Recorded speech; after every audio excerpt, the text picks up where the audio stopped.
Hello အားလုံးပဲမင်္ဂလာပါ Test City PS Channel နဲ့ပြန်လည်ကြိုဆိုပါရစေကျွန်တော်ဒီတစ်ခါမျှဝေပေးမှာတော့ကျွန်တော်တို့ Facebook ကိုသုံးနေတဲ့ Facebook ပေါ့နော်အကြောင်းမျိုးအကြောင်းကိုဖြတ်ချင်တယ်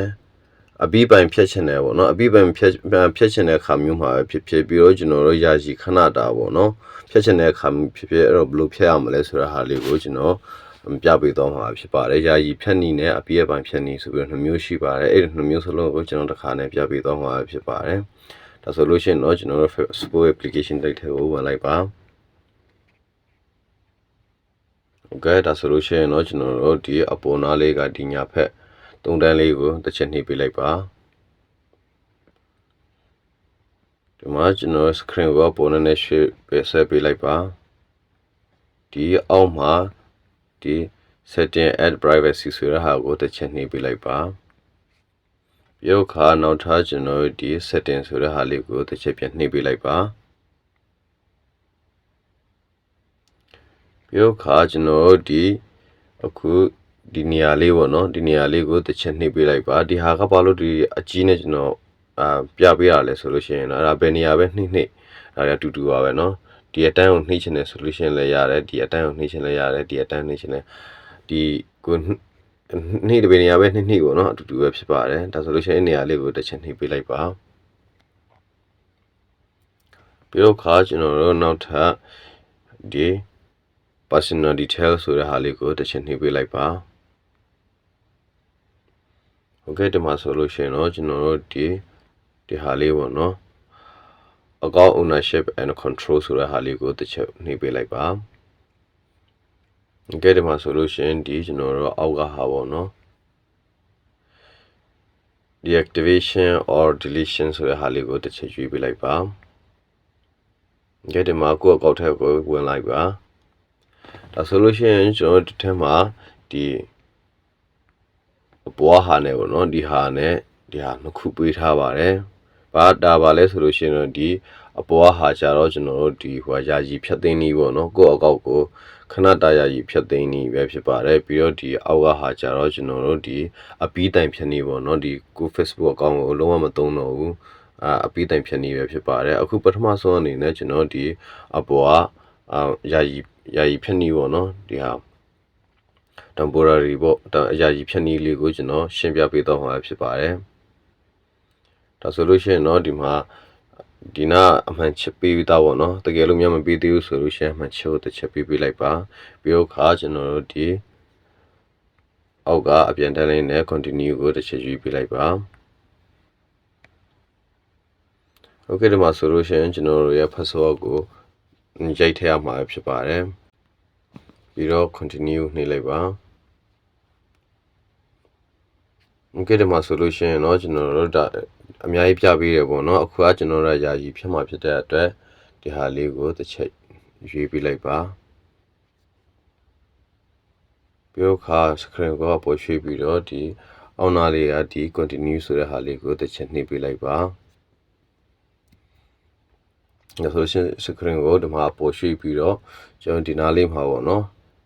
ဒီနေရာလေးကိုတစ်ချက်နှိပ်ပြီးတော့ကျွန်တော်တို့ဘယ်နှစ်ရက်ဖြတ်မယ်ဆိုတဲ့ဟာလေးပေါ့နော်1ရက်2ရက်3ရက်4ရက်5ရက်6ရက်9ရက်ပေါ့နော်အများကြီးရှိပါတယ်အဲ့တော့ကိုစိတ်ကြရွေးပြီးခါမှကျွန်တော်တို့done ကိုနှိပ်လိုက်ပါတကယ်တော့ one day ကိုကျွန်တော်ဆန်းနေနဲ့ကျွန်တော်ရွေးပြလိုက်မယ်နော်ပြီးတော့ done ကိုနှိပ်ပြလိုက်ပါပြီးတော့ခါကျွန်တော်တို့ဒီအောက်နားလေးက continue ကိုနှိပ်လိုက်တာနဲ့ကျွန်တော်တို့ဒီ Facebook ကို automatic ဒီတရက်ပိတ်လိုက်ပြီပေါ့နော်ဒီတရက်ပြီးလို့ရှိရင်တော့နောက်ထပ်ပြင်ပြီးတော့သုံးလို့ရတယ်တကယ်တော့ဒီတရက်မတိုင်ခင်မှာပြန်သုံးချင်တဲ့ဆိုလို့ရှိရင်လည်း log in ဝင်ပြီးတော့ပြင်ပြီးသုံးလို့ရပါတယ်ဟုတ်ကဲ့ဒါဆိုလို့ရှိရင်ကျွန်တော်အပြီးတိုင်ဖြတ်နည်းကိုပြန်ပြီးတော့ပြောသွားမယ်နော်ဒီမှာ continue နှိပ်တာနဲ့ကျွန်တော်တို့ဒီ Facebook အကောင့်ကပိတ်သွားပြီပေါ့နော်ယာယီတရက်ပိတ်သွားပါပြီကျွန်တော်တော့နောက်ထပ်ပြန်ပြမှာဖြစ်တဲ့အတွက်ကျွန်တော်နှိပ်သေးဘူးနော်ကျွန်တော်ပြန်ပြီးတော့ခင်စာပြန်ပြီးလုပ်လိုက်မယ်နော်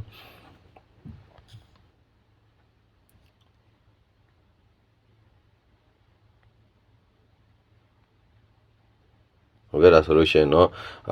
ကျွန်တော်တို့အစောနာပြောသွားတဲ့ဟာကဒီဟာလေးပေါ့နော်ယာယီပေးနီးအဲ့ဒါလေးယာယီပေးနီးဖြစ်ပါတယ်အခုကျွန်တော်တို့ကအပြီးတိုင်ဖြတ်နည်းကိုပြင်သွားမယ်ပေါ့နော်ဒါဆိုလို့ရှိရင်ဒီဟာလေးပေါ့အဲ့ဆိုတော့ကျွန်တော်တို့ဒီနေရာလေးကိုအမှန်ချက်တစ်ချက်နှိပ်လိုက်ပါ ပြီးတော့ဆောနာအတိုင်းပဲဒီအောက်က continue ကိုနှိပ်ပေးလိုက်ပါဟုတ်ကဲ့ဒီမှာဆိုလို့ရှိရင်เนาะကျွန်တော်ဒီဟာတွေပေါ့เนาะဒီဟာတွေကကျွန်တော်တို့ဒီဟာတွေကပါလဲဆိုလို့ရှိရင်เนาะကိုဘာကြောင့်ဒီ Facebook အကောင့်ကိုဖျက်ချင်တာလဲပေါ့เนาะအဲ့လေးကိုသူဟိုရွေးခိုင်းတာပဲဖြစ်ပါတယ်ဒီမှာဆိုလို့ရှိရင်ကျွန်တော်တို့အများကြီးရှိတယ်ပေါ့เนาะအဲ့တော့ကိုယ့်အကောင့်ကိုဟတ်ထားရဆိုလို့ရှိရင်လည်းဒီဟာတွေလေးတွေရွေးလို့ရတယ်ပြီးတော့ကျွန်တော်တို့ဒီ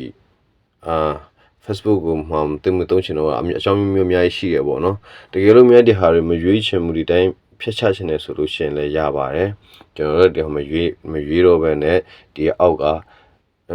direct ဒီ continue ကိုတစ်ချက်နှိပ်ပေးလိုက်ပါဒါဆိုလို့ရှိရင်တော့ဒီမှာဒီလိုလေးတွေပေါ့နော်အကြောင်းအရာလေးတွေသူပြပေးပါလိမ့်မယ်ဒါကပါလဲဆိုလို့ရှိရင်တော့ဒီကို Facebook ထဲမှာတင်ထားတဲ့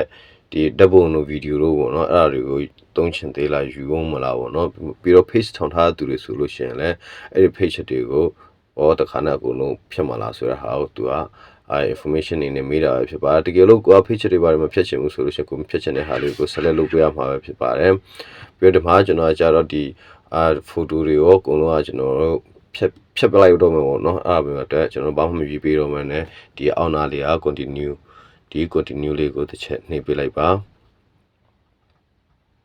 ဒါဆိုလို့ရှိရင်တော့ဒီမှာကျွန်တော်တို့ password ရိုက်ထည့်ပြီးတော့ဒီ password ရိုက်ပြီးတာနဲ့ကျွန်တော် continue ဆိုတဲ့ဟာလေးကိုတစ်ချက်နှိပ်လိုက်ပြီဆိုလို့ရှိရင်တော့ကျွန်တော်တို့ဒီ Facebook ကလုံးဝဒီအကုန်လုံးပေါ့နော်ရတဲ့ပိုင်းသူကဖြတ်သိမ်းပြီးသားပဲဖြစ်ပါတယ်ဒီမှာ password လေးရိုက်ထည့်ပြီးတော့ continue လေးနှိပ်လိုက်လို့ရှိရင်တော့အကုန်လုံးပြတ်သွားပါပြီเนาะကျွန်တော်ကဒီFacebook ကိုဖြတ်မှာမဟုတ်တဲ့အတွက်ကျွန်တော်ကတော့ဒါတော့မလုပ်ပြတော့ပါဘူးเนาะကိုယ်တိုင်ဖြတ်ချင်တဲ့သူတွေကဒီမှာဒီနားလေးမှာ password ရေးပြီးတော့password ရေးပြီးတာဒီ continue လေးကိုရွေးပေးလိုက်ပါဒါဆိုလို့ရှိရင်တော့ကျွန်တော်ဖြတ်ချင်တဲ့အကောင့်ကဒီခါနဲ့ဖြတ်လို့ရပါတယ်ဒီလိုနည်းနဲ့ကျွန်တော်တို့ဒီ Facebook အကောင့်ကိုဖြတ်လို့ရပါတယ်ဟုတ်ကဲ့အခုလိုမျိုးကျွန်တော်ဗီဒီယိုကစနဲ့ဆုံးထိ like ပါကြည့်ရှုပေးရတဲ့ရောက်စီတိုင်းကိုကျေးဇူးတင်ပါတယ်ခင်ဗျာဒီကျွန်တော် YouTube channel လေးကိုလည်း subscribe လေးလုပ်ပေးသွားကြဖို့အတွက်ရောက်စီတိုင်းကိုတောင်းဆိုချင်ပါတယ်ဟုတ်ကဲ့နောက်ဗီဒီယိုမှာကျွန်တော်တို့ပြန်ပြီးတွေ့ကြရပါမယ်အားလုံးကျေးဇူးတင်ပါတယ်ခင်ဗျာ